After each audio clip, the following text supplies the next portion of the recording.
La province du Kasaï en proie à des érosions peut compter sur le FONER pour la remise à l'état de ses routes dont l'entretien assurera la durabilité. La première demande hors budget formulée par le gouverneur de province a été comprise grâce à la promptitude de Georgine Selemani-Toulia.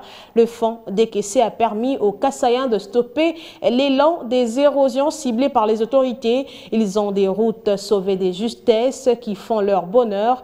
Jean Maweja, en tête de la délégation de sa province, est venu dire merci à la magnanimité de la patronne du FONER. Les érosions de la province du Kasaï sont en train d'être maîtrisées. Les routes coupées autrefois renaissent de leurs cendres. Les dernières pluies en sont l'indicateur ici sur cet ancien site érosif où la canalisation des eaux de pluie est plus que parfaite, et ce, grâce aux travaux de réhabilitation financés par le Fonds national d'entretien routier. Le gouverneur du Kasaï, en tête d'une importante délégation de sa province, est venu exprimer la gratitude de toute une province au DGAI du FONER pour la promptitude avec laquelle elle a impulsé les travaux d'entretien en décaissant les fonds demandés. Nous sommes venus la remercier pour tout ce qu'elle a fait pour nous, pour tout ce que le FONER a fait pour nous. Autour des 10 têtes d'érosion, qu'on est arrivé à la réalisation presque complète.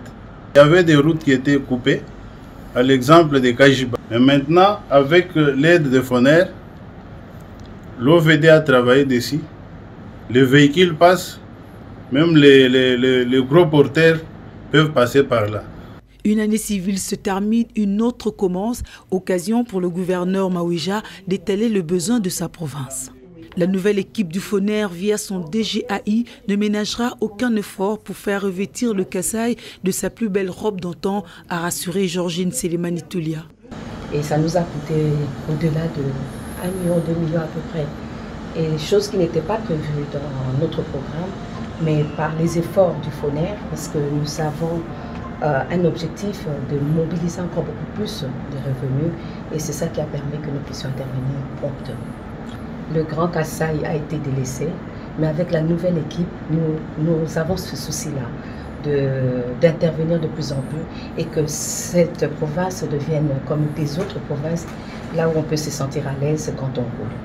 Lors de son inspection au Kasaï, le directeur général AI du FONER avait été attentive à la percée des érosions lui exposée par le numéro 1 de province. Rentrée à Kinshasa, elle a fait le nécessaire pour dégager des frais et répondre à ce besoin criant.